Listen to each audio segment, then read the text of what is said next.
This is Leaders in the Trenches, and your host today is Gene Hammett. Hi, I am Gene Hammett, and this is Leaders in the Trenches, episode number 288. Here's my question.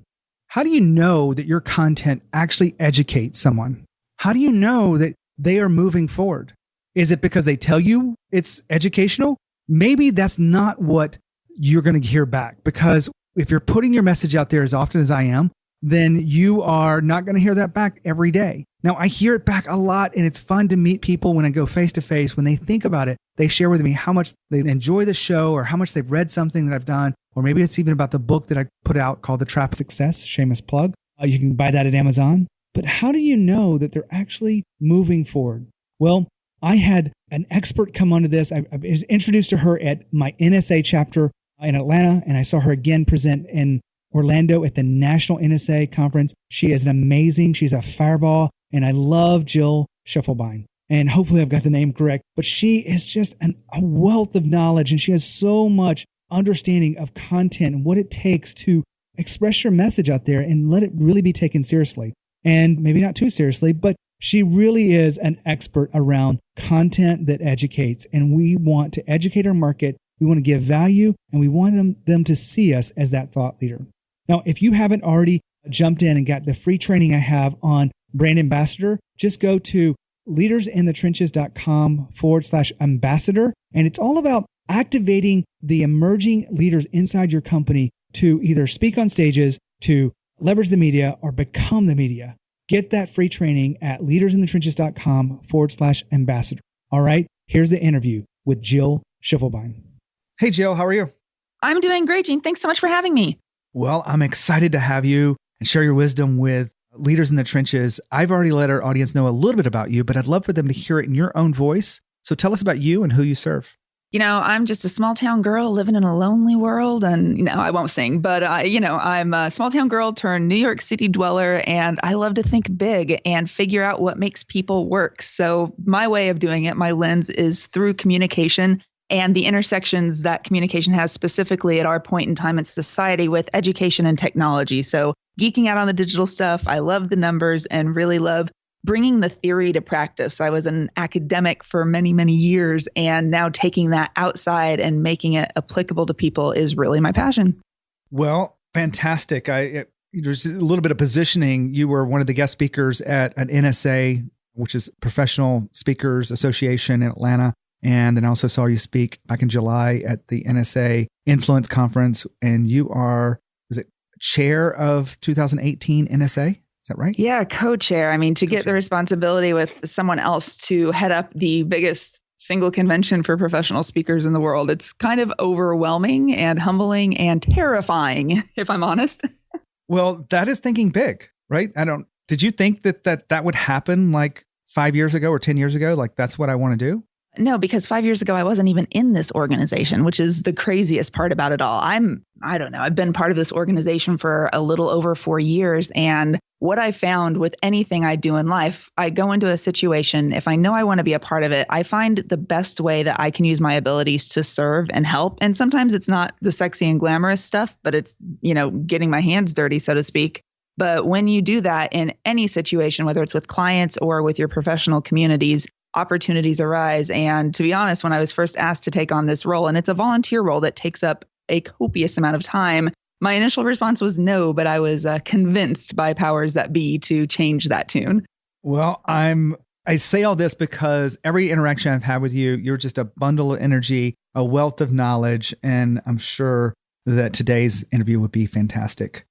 Jill, one of the questions that, you were talking about what you do, and we could get into the technology of this a lot. You have this keen interest on really helping people understand how people are searching for content and what that means us creators or business builders in marketing. Tell me a little bit more about that.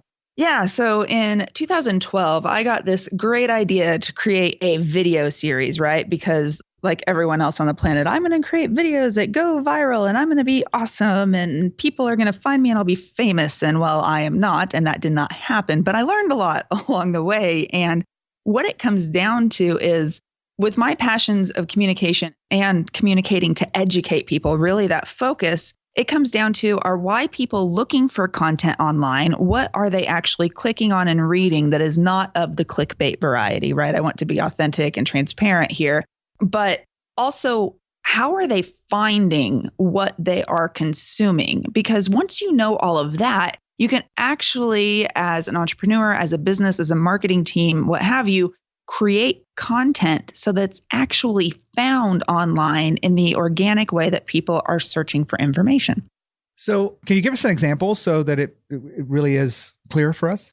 Yeah. So when I first started out and I first started making titles on my videos, I think a lot of people, you go through English classes in high school and in college, what have you, and they're always talking about you have to create a sexy title. You have to create titles that add intrigue, that add mystery, that make people want to look at them.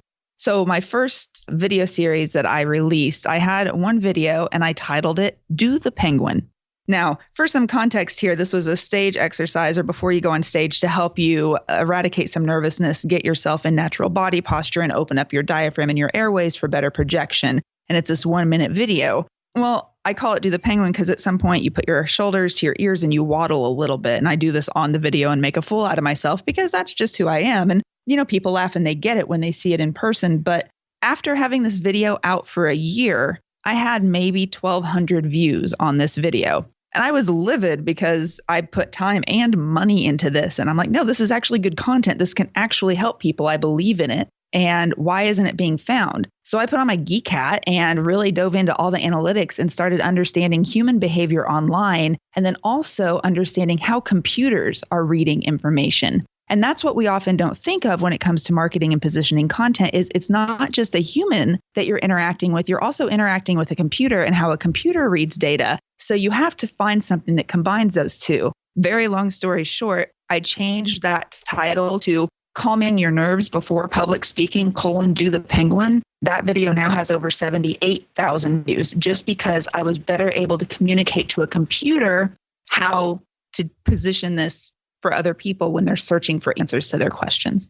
That is a great example because I think there is intrigue in Do the Penguin, but it just didn't give you much context to why you would even care, right? No. And here's the thing. If you don't know me already, you're not going to click on some random woman's video that says Do the Penguin in the title, even though it may be an intriguing title that makes people want to read more if you're sitting around looking at 5 different papers. Which one are you going to pick up? Well, the one that makes you laugh a little bit, right? But that's not how we fundamentally search for information online. And, the rules of writing are different for a physical paper than they are for a digital interface. Do you want free access to the biggest business networking event of the year?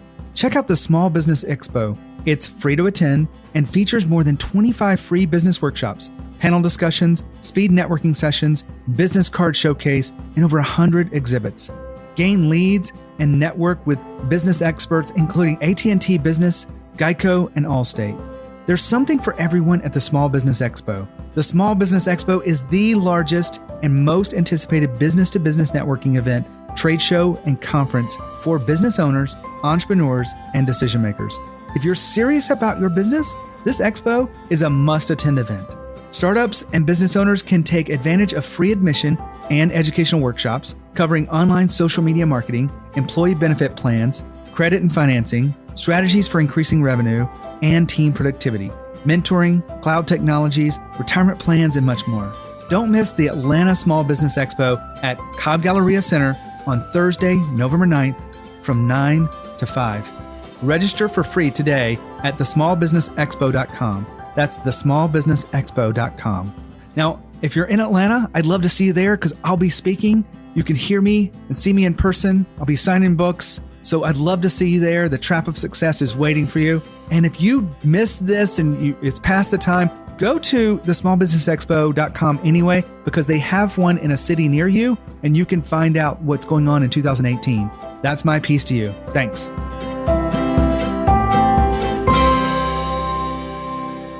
Now, when I think about this and just dissecting my own lens at which I see things, it has a unique element to it. This whole thing of calm the nerves is a very specific thing that a lot of people go through, but it's Do the Penguin. You're like, well, what does that have to do with, calming my nerves? And that sparks the intrigue or uniqueness.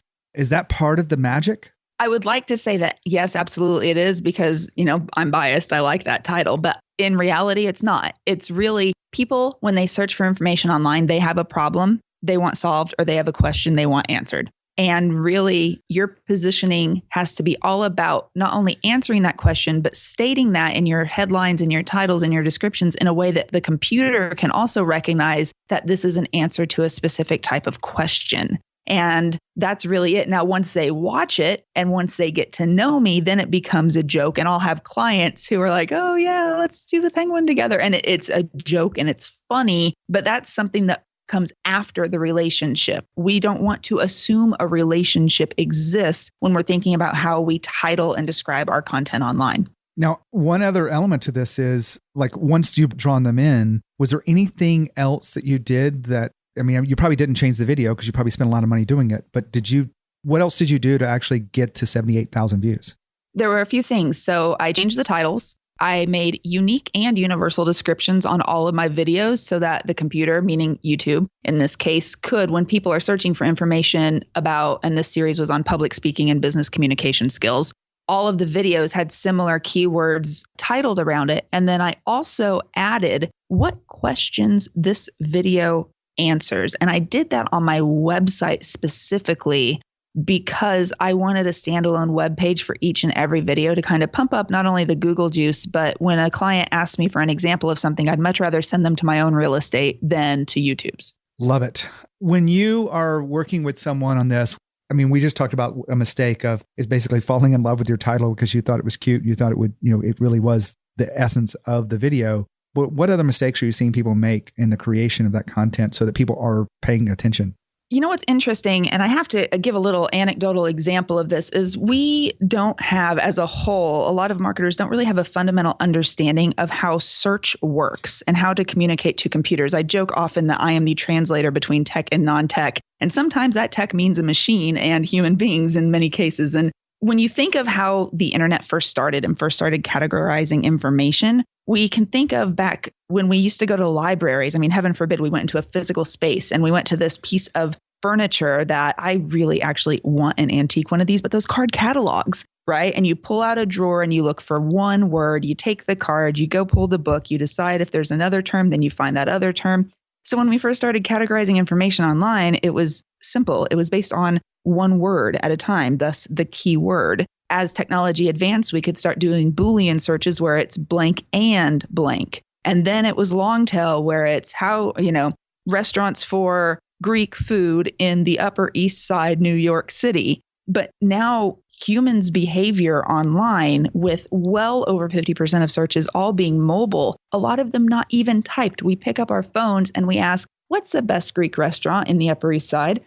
And the phone with your location already embedded can search and find all that information. When we search for information on a particular subject, very rarely are we just typing in one or two keywords anymore. We're actually asking questions. So in order for people to have their content found now in the sea of information, you have to be creating content that focuses around answering questions that people are actually asking. Well, let's switch gears to something else like this. Like I'm sure people out there are writing content on their blogs and maybe writing articles like I do for Entrepreneur, and you write for Entrepreneur too. Is that right? Mm-hmm. Still? Yep. How does that change the way we're writing stuff? It's really, more short form content. That's been the trend for a while. There are some places for longer form content, but in terms of when we're looking at what exists, a big thing is still lists, the bullet points, the top 5 ways for this, or the 3 things you're doing wrong if. All of that stuff is good because normally in the title, there is part of the question or part of the problem stated. But what it really means is people are more of the DIY, the do-it-yourself mentality than before because simply we have access to that type of information. Search trends in the United States from 2014 to 15, 70% increase in searches that just started with the words how to. The trend keeps rising. That was probably the most drastic year in terms of increase, but the trends keep rising. The amount of searches that start in the form of questions and DIY queries increase every year. And this trend is continuing overseas as well. I just did a speech in Austria and looked up all the data to make sure it was accurate. And it's the same type of thing. Those trends are rising up.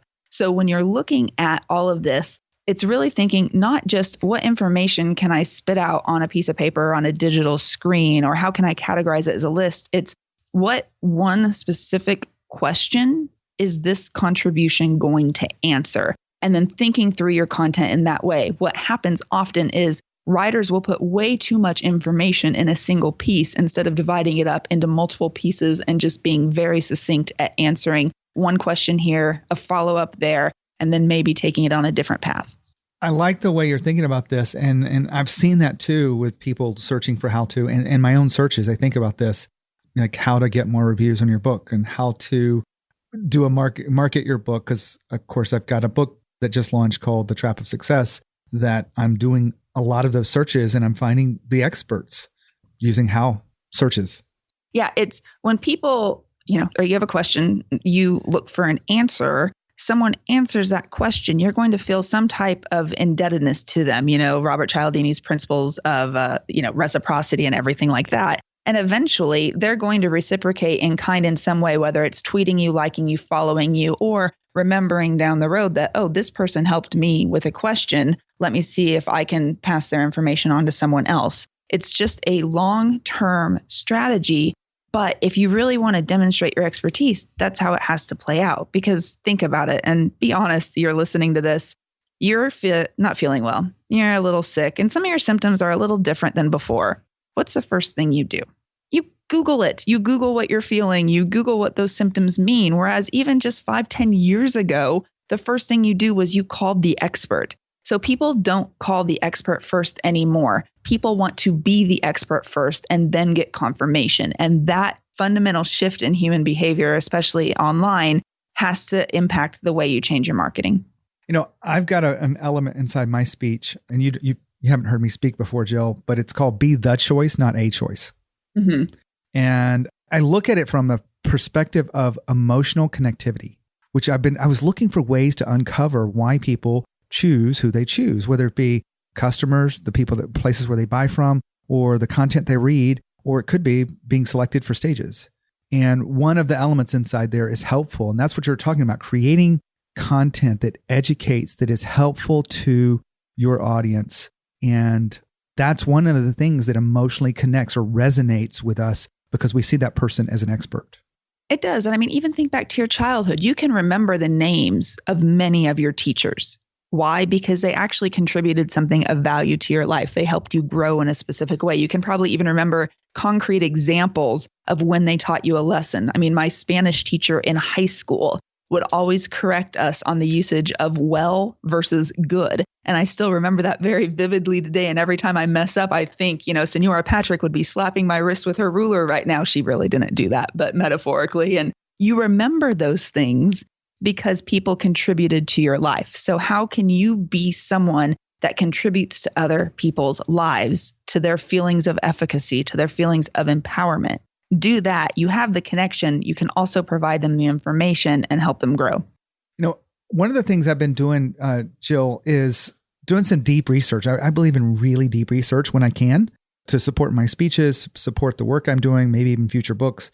But I have just interviewed 32 CEOs of the Inc. 5000 list. Nice. And one of the areas in there was, and I'm kind of coining the term around building brand ambassadors or internal brand ambassadors for the business. So it's not just the founder that's creating content, it's individual subject matter experts and anyone else inside the business that would love to share their point of view with the marketplace. That makes sense?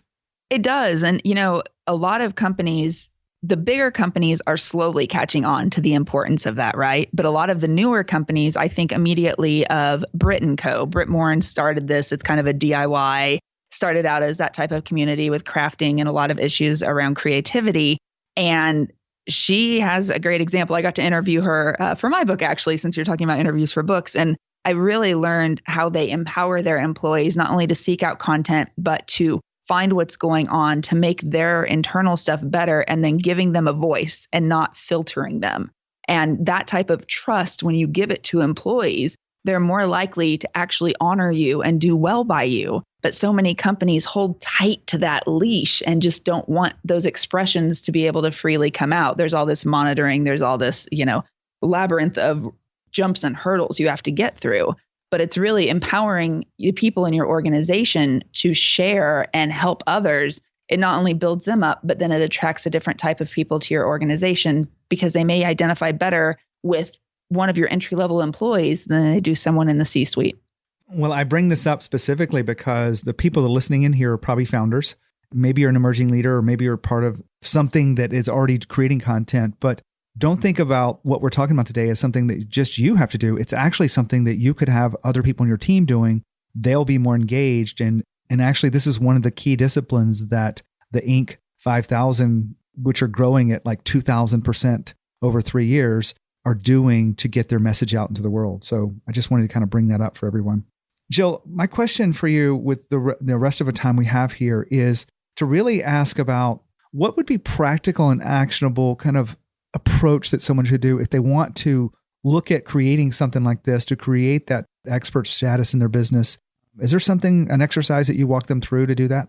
The first thing you need to do is not worry about creating something new, but it's looking at all of your content that you already have out there. And how can you rephrase some of it? How can you retitle it? How can you add more descriptions to it so that you have this bank of existing content that already has credibility online, but now will just be able to be found more easily when people are searching for those questions that they want answers to. So that's the first thing I would do. I would go and look through what you have and make it better. And it's not actually changing the content as much as it is how you describe it.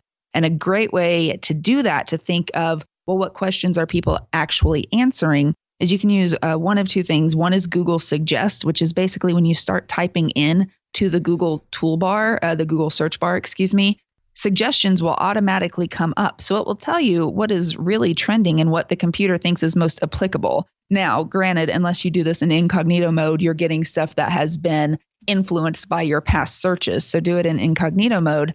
But then the other tool is called Answer the Public.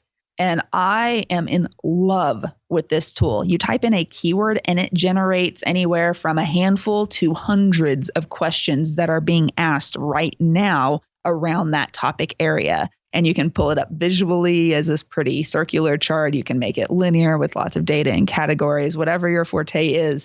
But it will give you a really good idea of what people are actually searching for. And then you can use those questions, those keywords, those descriptors in your marketing. Those are fantastic tips. And it's even something I think I should put on my to-do list of 280 plus episodes of the podcast. What would happen if I did rework some of those titles or rework some of that content with that in mind? So thank you, Jill. Yeah, sure. And I think, real quick, anyone running a business, this is a task. I mean, this is actually a really cool task. Any intern that you have that's interested in marketing or sales or searchability in any way, shape, or form, being able to go look at this data and then retroactively fit it to some of your content is actually a really good move for them, because not only are you getting some of that work done, but you're actually educating them about what's trending in the industry now, which oftentimes will spur research independently on their part to see what's out there. Great tip. It's another way to activate some of those ambassadors in the business where it's not just you. So exactly. Well, that wraps up this episode here at Leaders in the Trenches. I know that you've got a book that's amazing that goes into some deeper elements of communication. I'd love for you to share that with our audience, but also tell them how they can stay in touch with you and what you got coming up next. First and foremost, if you took any piece of advice from this episode, I think the biggest honor you can give the host or any podcast guest whenever you listen is just shout a tweet. I'm at Dynamic Jill everywhere, and tell us what your takeaway was. It's one of those things where you sit here, you're chatting, but you never really know what people are finding value in, and we want to know. So please tell us, and I'm at Dynamic Jill pretty much everywhere on the web. The book is through Entrepreneur Press, Entrepreneur Magazine. They have a book arm too, and it's called Dynamic Communication, 27 Strategies to Grow, Lead, and Manage Your Business. And I'm biased, but it's written in a cool way, I think, where you can literally just look at one chapter, get a strategy, and put it down. You don't have to read the book in succession. You can actually just find a strategy for whatever the problem is at that time and use it as a reference as you move along. So that's Dynamic Communication. Well, thanks for being here, sharing your wisdom. Thank you so much for having me. It was a lot of fun. All right. Another fantastic episode at Leaders in the Trenches. That was episode number 288. You can go to leadersinthetrenches.com/288 and go straight to Jill's interview, and where we talk about creating content that really educates and moves people. This is really important. You are listening to content that is meant to educate. So I believe in this, and I think you should too in your business. It's so easy this day and age to be the media, to actually create something that moves people forward and to be seen as a thought leader to build authority, credibility, and trust. Well, that makes up this entire episode. If you have any questions, if you would love to engage with me, then reach out, send me an email. Let me know what you like about the show. Let me know what you don't like about the show. Just go to gene@leadersinthetrenches.com. I look forward to hearing from you, and stay tuned to the next episode at Leaders in the Trenches. Well, thank you for listening in. And this episode has been a great one. I'm wondering, what is the single biggest insight you got from today's episode? And those willing to go above and beyond, what is the action that you're going to take because of it? Insight without action is worthless. As always, the best conversations happen on leadersinthetrenches.com. So go there and leave a comment now. I love to answer questions, share free resources for you, and get to know you just a little bit more. If you like this podcast, subscribe to it now, and you'll never miss an episode, and share it with a friend so that you could share that dose of wisdom and inspiration. And finally, if you want to be included in the special updates that we only share in email, then subscribe at leadersinthetrenches.com. Thanks for listening in.